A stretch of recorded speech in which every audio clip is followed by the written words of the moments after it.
Shalom. Shalom is the brother Hadab, y'all, from the GMS Mobile, Alabama camp, coming at you with another lesson. But before I get started, I want to give our glory, praises, and honor unto Yahweh, by Hashem, Yahweh Shai, by Hashem, Kakadash. Double honors to the apostles and elders of Great Millstone, who teach and rule well. Peace and salutation to the hopeful elect, scattered abroad, preaching the truth and sincerity. To you, I want to say Shalom. And the name of this is the proud spirit of Edom. All right, because Esau has plans of ruling forever.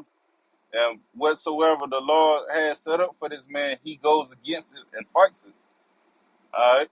Esau has a solution for every situation, but because Esau's pride got him thinking that he is fully in control of the ways of life, because he was, was blessed with the fatness of the earth. All right, on this side of life, so he come up with different laws. Change times, take lands, even a whole heritage from a certain nation of people. His technology is at its heights, and through his blessings, all right, which is the other one is the sword. He rules the earth. All right, he trusted his military wholeheartedly. So this is his plan to take down Leviathan with nuclear missiles and such. All right, and on the other side, on the other note, this is another indication of World War III that's to come, and the nuclear missiles, all right, that are stored up that will be used in due time. But getting into it, this is Acts 2:16. But this is that which was spoken by the prophet Joel. All right, because these precepts I'm about to read, they and Joel as well. All right, and it reads, "And it shall come to pass in the last day, said God, I will pour out of my spirit upon all flesh, and your sons and your daughters shall prophesy, and your young men shall see visions, and your old men shall dream dreams. And on my servants and on my handmaids I will pour out in those days of my spirit, and they shall prophesy." And today people are coming forth with dreams and end times, all right, heavenly dreams, saying they see the kingdom, all right, dreams of seeing the Lord, all right, seeing certain brothers with spiritual powers, and the Lord's prophets are out prophesying of a great and terrible things to come in the near future. But my point was in verse 17 about the Lord pouring out his spirit upon our flesh, but also the flesh of the fowls in the sky, those of the sea, and the beasts of the field. So in these days, the spirit of the Lord is upon all things, and he is controlling everything and everyone in the direction he wants them to go to bring forth his will. All right. Um, this is verse 19. "And I will show wonders in heaven above and signs in the earth beneath, blood and fire and vapor of smoke." Okay. People are dropping like flies on the large scale, but it gets even more greater than that as we get closer to the end. You see chariots of the Lord in videos, shit, in person. All right. Damn near on a daily basis. All right, you got wildfires destroying towns and stuff. You got what it appears to be a river falling from the clouds. Dangerous storms, mudslides, earthquake, tornadoes, hurricanes, and things. All right, different rivers turned into blood. So we are definitely in the last days. Verse 20: "The sun shall be turned into darkness and the moon into blood before that great and notable day of the Lord come. And it shall come to pass that whosoever shall call on the name of the Lord shall be saved. That day will be terrible to witness, but only his servants will be saved, because they're the only ones that call on the true names of the Heavenly Father and the Son, Yahweh Hashem Yahweh Shai. But the Lord is about to plague the earth with thermonuclear fire. Who shall escape? Only one third of the Lord's chosen people, which is Israel. All right. This is second Esdras 5 and 8. "There shall be a confusion also in many places, and the fire shall be oft sent out again, and the wild beasts shall change their places, and menstruous women shall bring forth monsters." Okay, and we are seeing women bring forth deformed babies, through birth, and the animals in unusual places. Like you got deers and bears in people's homes, eating out the refrigerator, the cabinets. You got lions roaming the streets.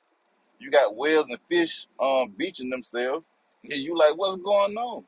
Well, that's that confusion in many places. We are in those last days, man. Verse 9. And salt water shall be found in the sweet, and our friends shall destroy one another. Then shall wit hide itself, and understanding withdraw itself into his secret chambers. God. The Lord will have his prophets removed from the streets, all right, the highways and byways, the chief place of concourse. All right, during these evil times, there will be no one standing out to reprove you. You know, if you ain't getting it now, you surely won't get it then. Verse 10, and shall be sought of many and yet not be found, then shall unrighteousness and incontinency be multiplied upon earth. All right. Evils fastly approaching, death after death, turmoil after turmoil, catastrophe after catastrophe.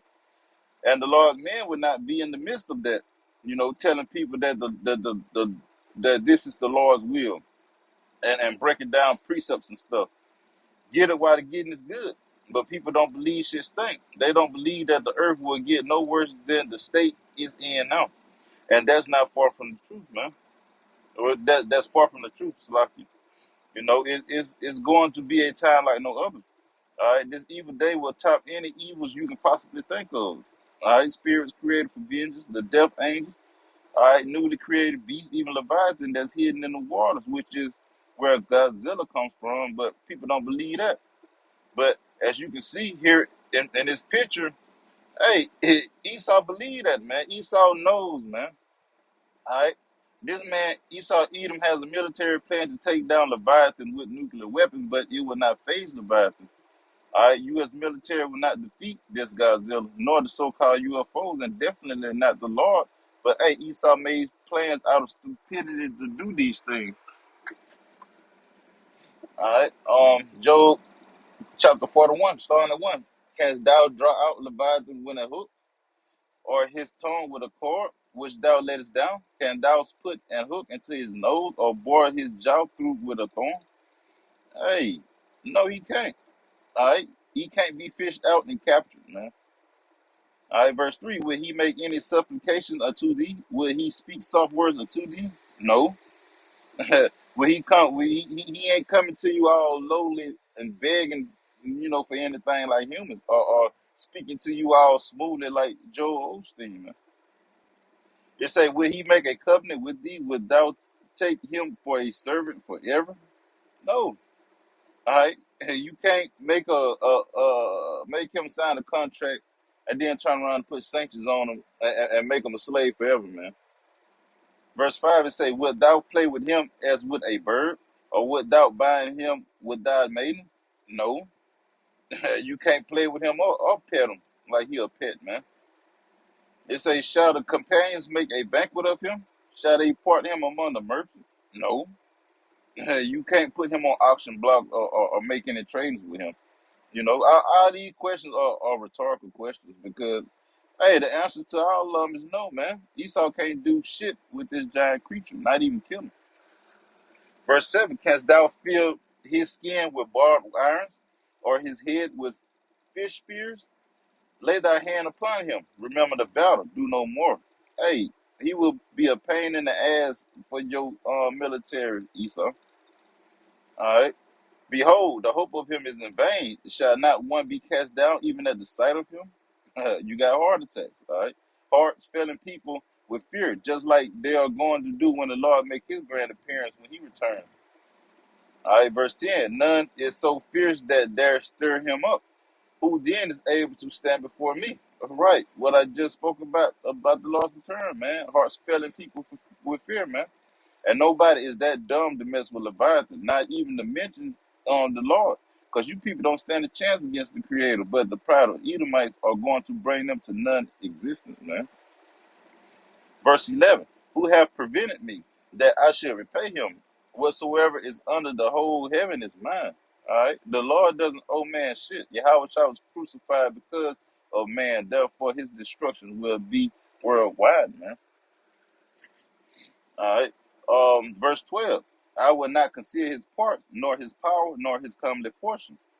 The Lord will bring Leviathan to the surface in his full strength, in his full glory. Nothing of Leviathan will be hidden anymore, man.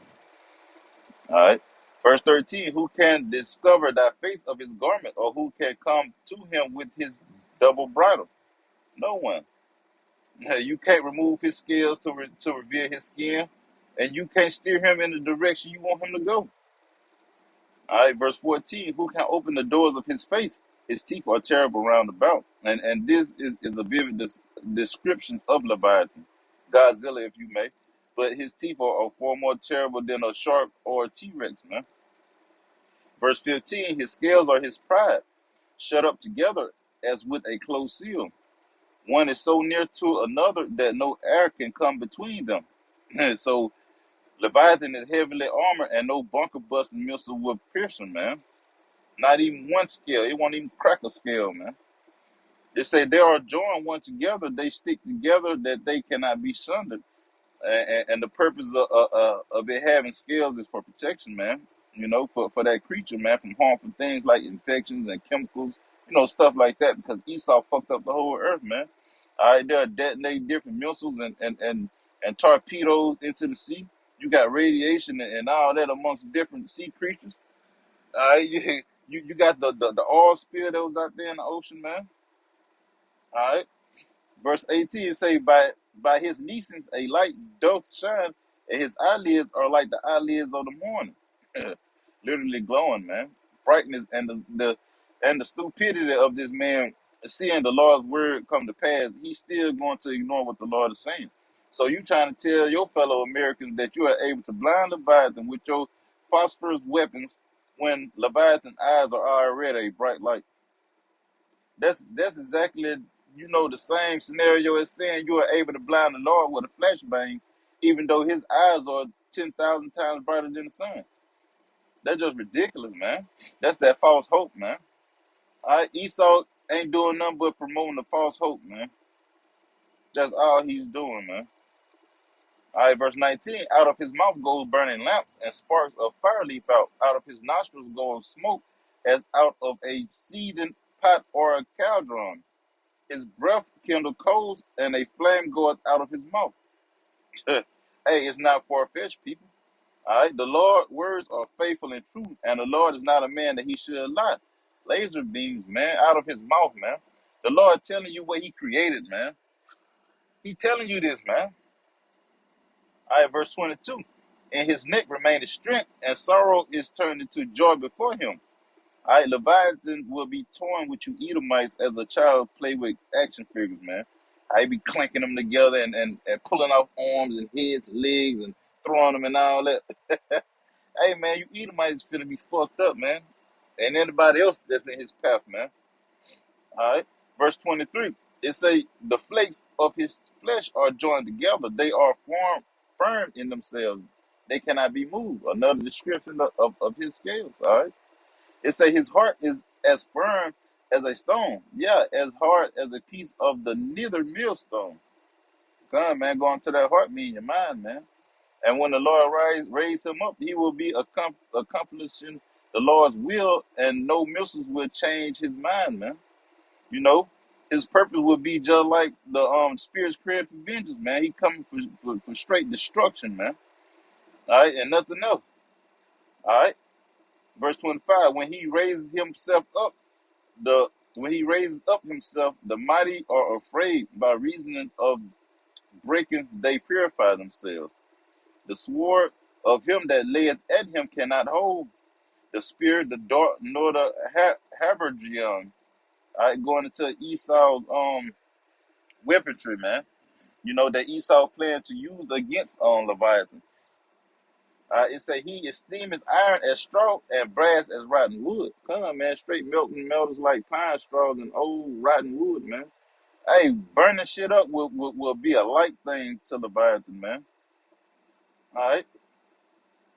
On verse 28, the arrow cannot make him flee. All right. Again, missiles will not make him run, will not make him change his mind, man. Sling stones are turned with him unto stubble.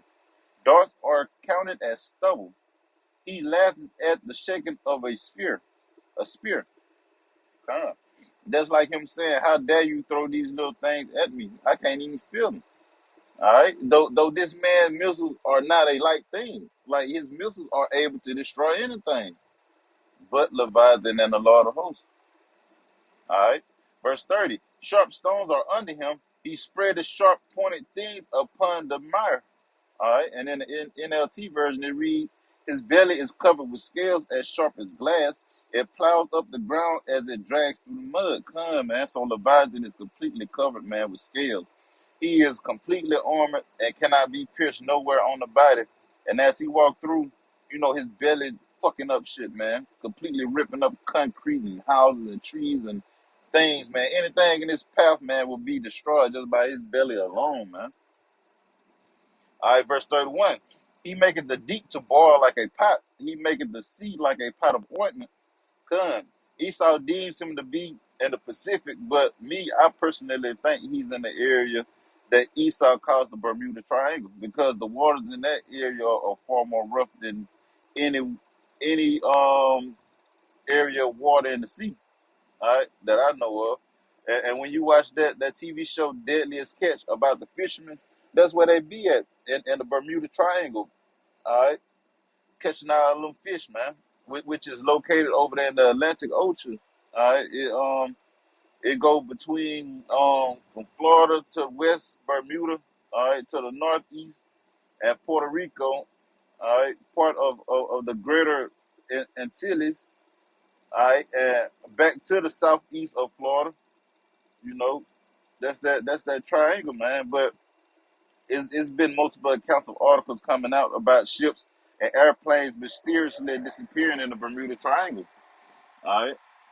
In the NLT version, it reads, "Leviathan makes the water boil with its commotion.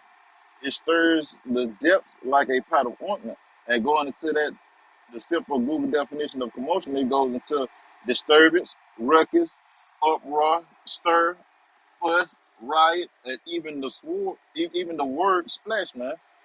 All right, and these are just some hand picked words but you can liken all these words to the waters over there in the Bermuda Triangle. Okay, it's hectic over there.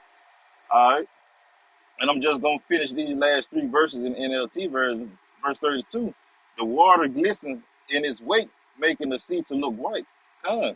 When the waters move, it splashes, it glistens, and when it splashes, it makes suds, which causes the sea to look white. All right, verse 33. Nothing on earth is its equal. No other creature is so fearless. All right, verse 34. Of all the creatures, it is the proudest. It is the king of beasts. Come, so you Edomites are really desperate to keep your kingdom alive, man. Hey, who will go to war with the Lord and his chariots? All right, when you have seen what the so-called UFOs can do, man, who will fight Leviathan? You clearly understand that he shoots laser beams from his mouth, just like the chariots, man. It's clear that the only way Leviathan can die is if Yahweh Shah kills Leviathan himself. All right? But hey, the problem you Edomites, man, you will not win, man. And you got but a short time and an appointed time, man. All right? But the Lord will throw down your kingdom, man. Malachi 1 and 4. So Lord willing, this lesson will edify to you. I want to say shalom.